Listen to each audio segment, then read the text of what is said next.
have these iconic moments in the shows where people hear the song that was a big part of their teenage years or was a big part of their first breakup or big moments in life. It's amazing. Hey, what's going on? I'm Chuck from the band Simple Plan, and I'm hanging out with Happy. My first drum kit was when I was 13 years old. I was really into sports, and then one day it sort of all switched, and I decided I wanted to be playing music. Pierre and I were in the same class, and we had a French teacher. And I'm not sure why to this day, but he came over to the two of us, and he's like, you guys should play in a band together. And it was really interesting because I didn't play any instrument. Pierre played guitar, and our friend right next to us in the class, he played bass. So it was like, all right, well, I guess I'll have to play drums. And I started bugging my parents, and they were like very hesitant to buy a drum kit because it's loud and it's like, where do you put that thing, you know? I was hitting all these cookie boxes, like these Danish cookie boxes, and they're like, okay, fine, we'll get you a drum kit.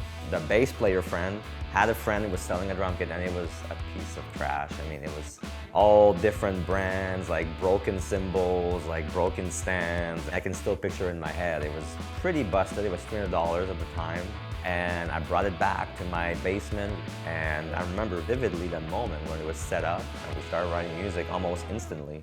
From that first drum kit, it sort of accelerated really quickly. It's been 22 years since the first record came out, 25 years that we've been a band. It's a bit insane to think about that, but it feels in lots of ways like it was yesterday, but at the same time, I feel like we've lived probably 50 years in these 25 years. The pandemic is sort of a big landmark. We started playing in March or April 2022 again, after almost 2 years and a half. So I think it gave us a chance to really appreciate what we had, because for almost 18 years we were nonstop.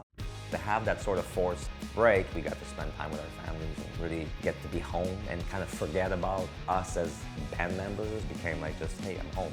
And then when you step back into it, you realize how precious what we've built with this band is. Coming back after the pandemic, we've had so many places to play. We went all over South America, Europe, the US, Canada, Asia, and then we were in some ways saving best for last. With Australia, we always had like a really special relationship with the fans here. It's always been one of our favorite places to visit, just on a personal level, but the shows have been amazing too.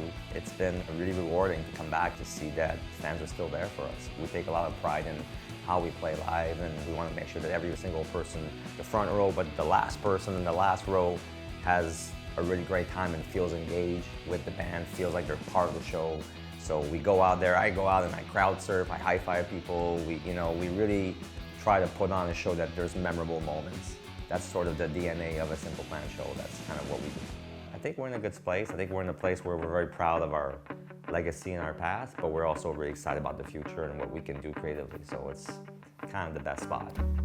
Hey, what's going on? It's Chuck from Simple Plan. Thank you so much for hanging out with me. It was a great time, and hopefully we'll see you soon. Good? Thank you so much. All right, awesome. Fantastic. Thank you so much, guys. Appreciate it.